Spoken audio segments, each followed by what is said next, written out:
শবে বরাতে মূলত কি কি আমল আছে? শবে বরাত নিয়ে আমাদের মধ্যে ভুল ধারণা আছে, এমনকি 12 রাকাত নামাজ পড়ার নিয়ম আছে, এই আমল সঠিক কিনা? শবে বরাতে কি কি আমল আছে ভাই?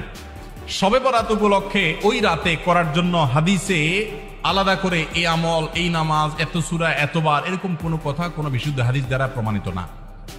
কিন্তু আমরা অনেকে মনে করি শবে বরাতের নামাজ এত রাকাত, প্রথম রাকাতে অমুক সূরা এতবার, দ্বিতীয় রাকাতে তমুক সূরা অতবার, এরকম একটা গদবাদা সিস্টেম আমরা অনেকে বানাই নিছি না? এগুলোর কথা কোনো হাদিস দ্বারা কিন্তু প্রমাণিত না। হাদিসের নামে, ইসলামের নাম মন গড়া কিছু করলে সেটা কিন্তু জায়েজ হবে না। তাহলে আমি কি করতে পারি? মধ্য শাবানের রাত, যেটাকে আমরা শবে বরাত বলি, এই রাতে আল্লাহ তাআলা বান্দাদেরকে সাধারণ ক্ষমা ঘোষণা করেন। এই রাতের একেবারে কোনো মর্যাদা নাই, ব্যাপারটা সেরকম না। মর্যাদা হলো যে আল্লাহ তাআলা বান্দাদেরকে সাধারণ ক্ষমা ঘোষণা করেন। তবে যার ভিতরে অন্যের প্রতি হিংসা আছে, শত্রুতা আছে, তাকে আল্লাহ মাফ করেন না। আর যে শিরকে লিপ্ত, আল্লাহ তাকে মাফ করেন না। আপনি মাজারে সিজদা করেন আর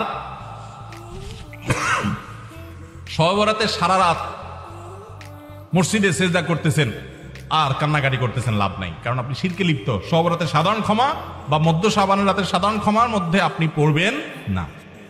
এই জন্য শবে বরাতে আল্লাহ তাআলা সাধারণ ক্ষমা যদি আপনি পেতে চান, তাহলে আপনার কি করতে হবে?